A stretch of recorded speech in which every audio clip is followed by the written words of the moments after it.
Hey everyone, Kat here, your favorite ginger bibliophile. Hope y'all doing really well, and I hope you're in the mood for another Grimm tale, cause it's Monday, and you know what that means. Another one that I've never heard of, but we're gonna have some fun with together. So, cause I'm blind, we're gonna have to bust out the glasses. Yeah, I can't do the sexy librarian. Darn it. I have to practice that, huh? But let's get into tale number 57, shall we? It's a golden bird. I mean, I've got a bird to give people, but it ain't golden. We had a big girl, but I sat next to her and she went, ugh, no, mama, too toasty. I'll go over here now. So we'll see if we can coax little man out of guard duty before it's over, because we all know you're here for the puppies. Shoo, I'm here for the puppies. In the days of old, there was a king who had a beautiful pleasure garden behind his castle. A king in a pleasure garden? I don't think that's the kind of ones that I had in the backyard. What about you? And in this garden, there was a tree that bore golden apples. After the apples became ripe, they were counted, but on the very next morning, one was missing. This was reported to the king, and he ordered the tree to be guarded every night. Now, the king had 3 sons, and at nightfall he sent the oldest to the garden. When midnight came, however, he could not prevent himself from sleeping. Oh, please, midnight's early. Well, it used to be. We ain't gonna say what the bedtime sometimes is. Somewhere between like 7 and 2 a.m., depending on the day. And the next morning, another apple was missing. The following night, the second son had to keep watch, but he did not fare any better. Are they all over 30? When the clock struck 12, he fell asleep, and in the morning, another apple was missing. Then it was the third son's turn to keep watch. Let's hope he's still in his 20s and can make it past midnight. He was also ready, but the king did not trust him and thought he would do even worse than his brothers. Geez, why does everyone hate the youngest? They're always talking crap on us. That's why we get revenge.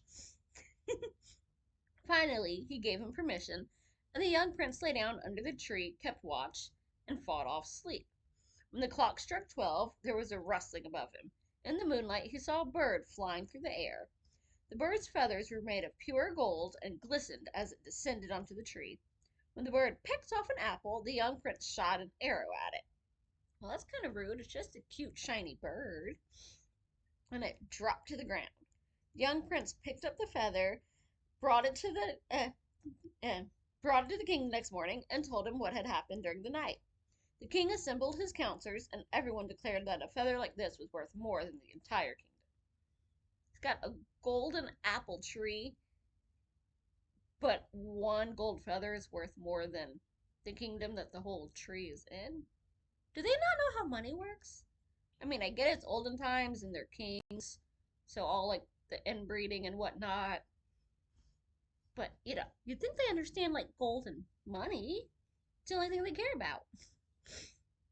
If the feather is so precious, the king announced, then one alone won't do it for me. I must have and intend to have the whole bird. Greedy as always. So the oldest son set out. He believed he would certainly find the bird because he was so clever. After he had gone a short way, he saw a fox sitting on the edge of the forest, took aim with his gun, and was about to fire when the fox cried out, "Don't shoot! I'll give you some good advice if you hold your fire. You're on the right way to the golden bird, and tonight you'll come to a village where you'll see 2 inns facing each other. One will be brightly lit with a great deal of merrymaking inside. Be sure you keep away from that place.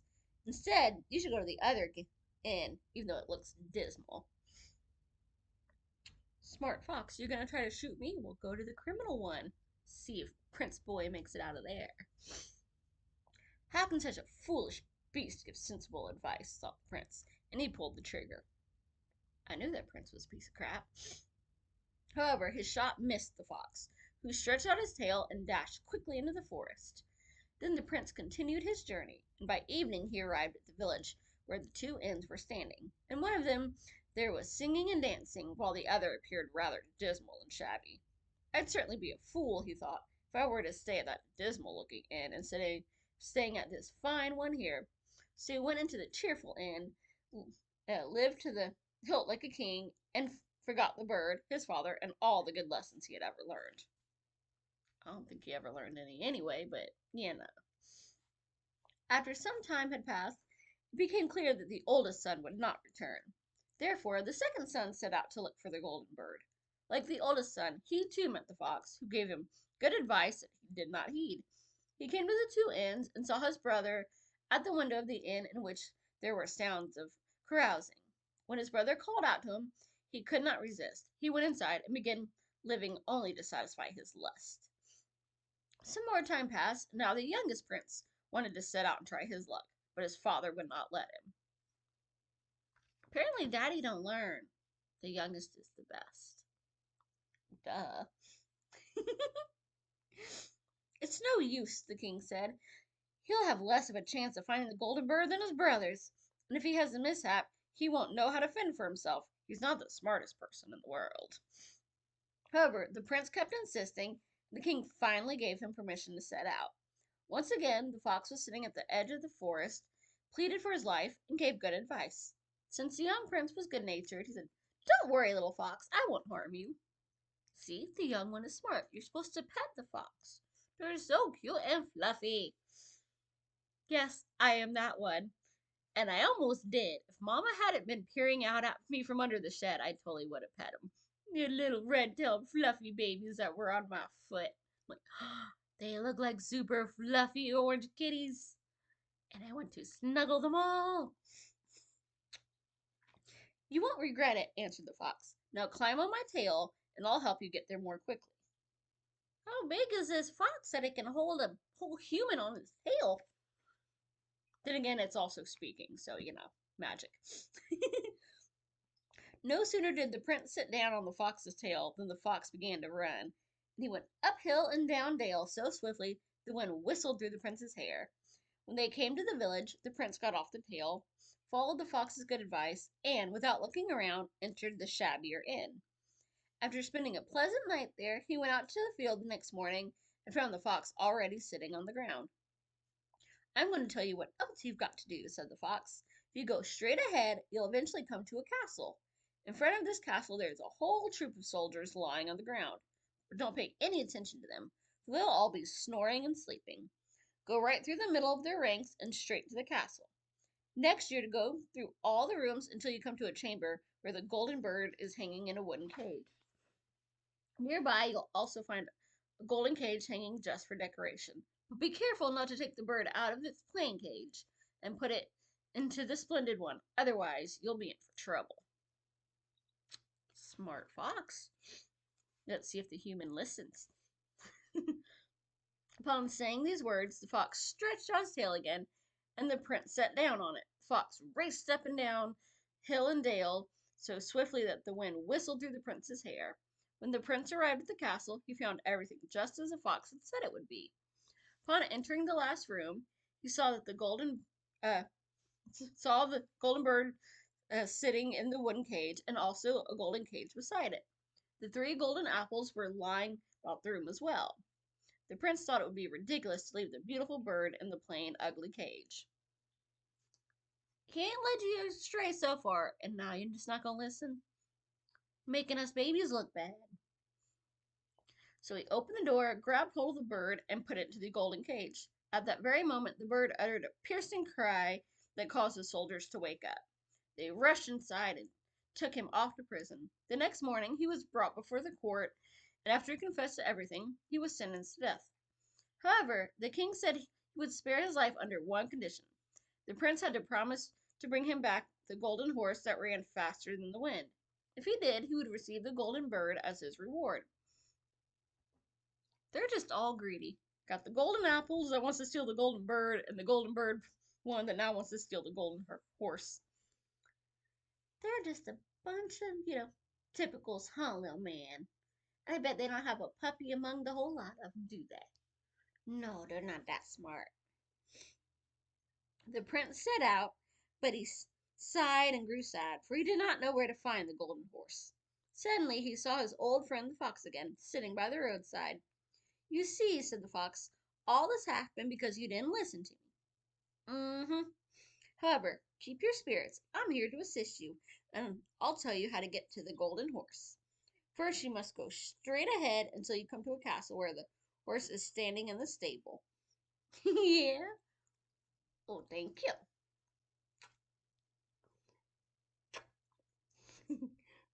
Oh, you got me that time.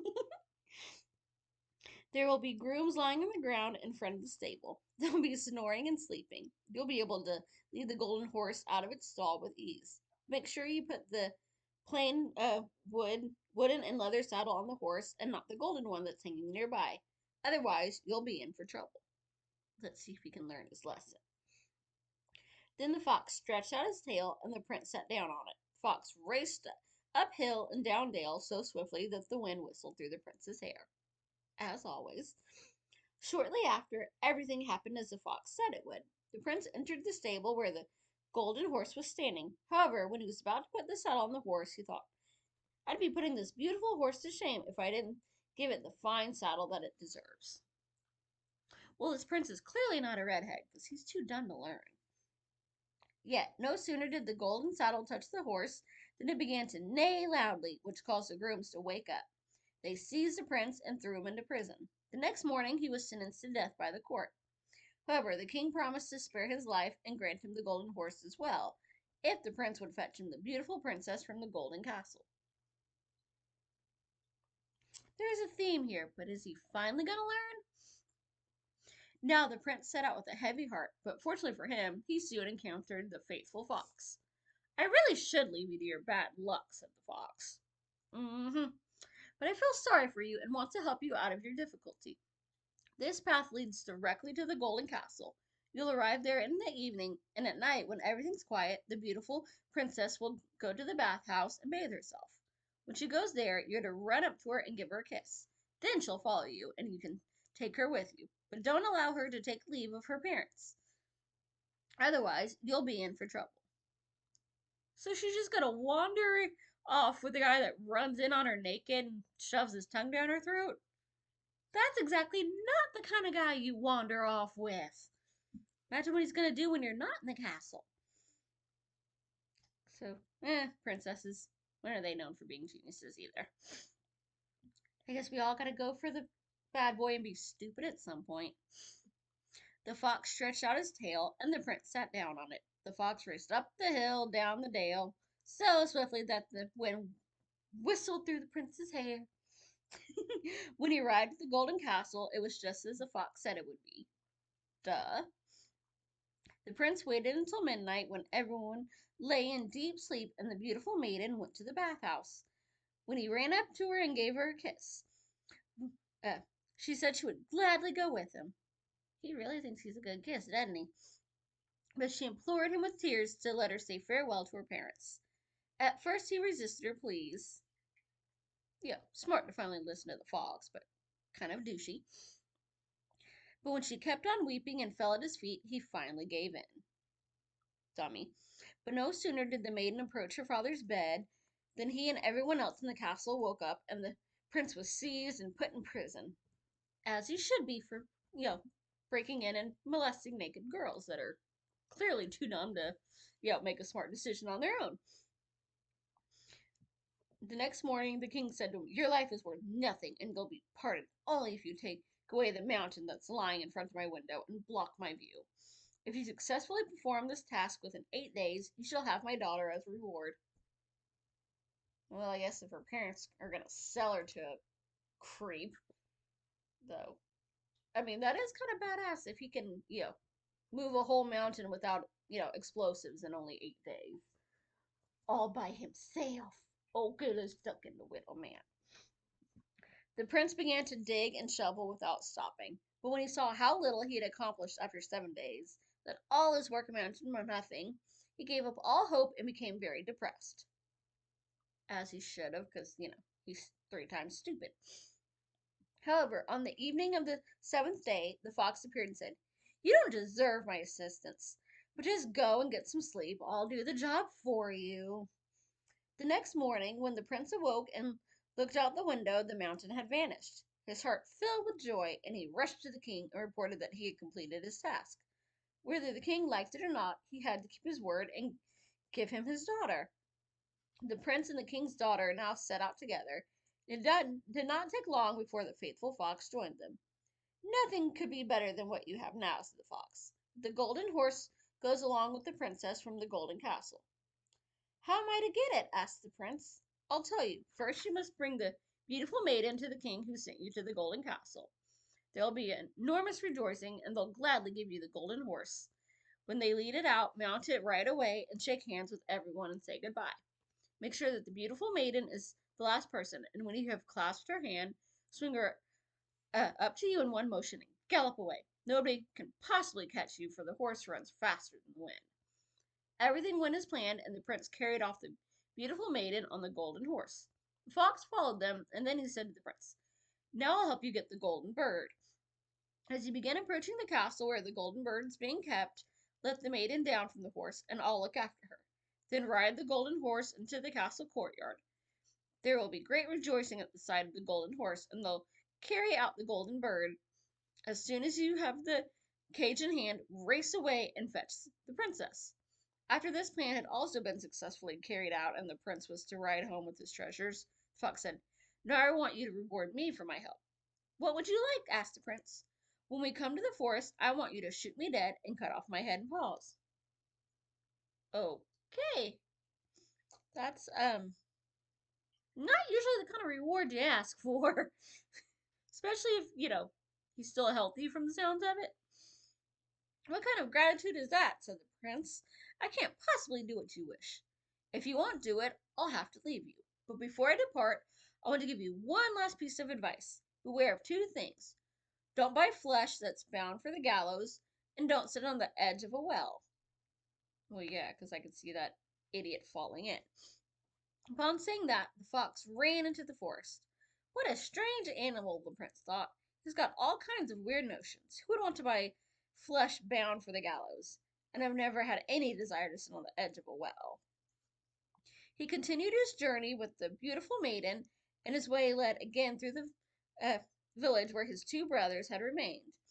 Upon noticing that there was a great commotion and uproar, he asked what was going on and was told the two men were about to be hanged. When he came closer to the scene, he saw that the men were his brothers, who had committed all sorts of terrible acts and had squandered all their possessions. He asked whether they could be pardoned in some way. If you're willing to buy their freedom, the people answered. But why would you want to waste your money on such evil criminals and set them free? And he ain't gonna learn his lesson, I bet. He's gonna be nice to his two stupid brothers that were gonna kill the sweet fox. However, he did not think twice about it and purchased their freedom. Told you. When they were released, he continued the journey in the company of his brothers. After some time, they came to the forest where they had first met the fox. And since it was cool and lovely there, and the sun was very hot, the two brothers said, Let's go over to the well and rest a while. We could also eat and drink. He agreed, and during their conversation, he forgot the fox's warning and sat down on the edge of the well, not suspecting anything evil. But the two brothers pushed him backward into the well, took the maiden, the horse, and the bird, and went home to their father. See, everybody always wants to hate on the youngest. They're just jealous because we're clearly the best. Except for this one can't learn his freaking lesson. Not only have we brought you the golden bird, they said to the king, but we've also got the golden horse and the maiden from the golden castle. There was a great celebration, but the horse refused to eat, the bird did not sing, and the maiden sat and wept. Meanwhile, the youngest brother managed to survive. We are pretty hard to kill. Fortunately, the well had been dry. What the? So he should have fallen and broken to pieces, but apparently moss can save your life, because he fell on some soft moss and got no harm. For a while he could not get out, but his faithful fox stood by his side even then and helped him out of his dilemma. He jumped down the well and scolded the prince for not listening to his advice. Should have smacked him till he got some sense in him, but that's just me. But I won't abandon you. You'll soon see the light of day. I wouldn't doubt it. He's a prince. He's kind of narcissistic and stupid. Clearly. The fox told him to grab his tail and hold it tightly. Then he pulled him up to the top. You're still not completely out of danger, the fox said. Your brothers were not positive that you had died, so they've ordered that the forest be surrounded by guards who are to shoot you on sight. Along the way, the prince came across a poor man with whom he exchanged clothes. That was how the prince succeeded in reaching the king's court without being recognized. However, the bird began to sing, the horse began to eat, and the beautiful maiden stopped weeping. The king was astonished and asked, What does all this mean? I don't know, said the beautiful maiden, but I was sad, and now I'm very cheerful. I feel as if my true bridegroom had come. You mean the one that, like, molested you and you didn't even know? They're all stupid. She told the king what had happened, even though the two older brothers had threatened to kill her if she revealed anything. The king ordered everyone in the castle to gather around him, and the young prince appeared also as a poor man in rags, but the princess recognized him at once and embraced him. The godless brothers were seized and executed, while the youngest married the beautiful princess and was designated heir to the king. But what happened to the poor fox? Well, many years later, the prince went walking through the forest again and encountered the fox. Said, Now you have everything you desired, but there's been no end to my misfortune, even though it's been within your power to free me. Once again, the fox implored him to shoot him dead and cut off his head and paws. This time the prince did it, and no sooner was it done than the fox turned into none other than the brother of the beautiful princess, who was finally released from a magic spell that had been cast over him. Now nothing more was missing from their happiness as long as they lived. Well, I gotta say, I didn't see that one coming. You murder the fox and it turns into a human. That's quite the downgrade. I'd rather have the fluffy fox that can run. But, for a Grim Tale, that's actually pretty happy. The idiot got everything. So, hopefully, y'all enjoyed that, and I will see you soon. Bye. Happy reading.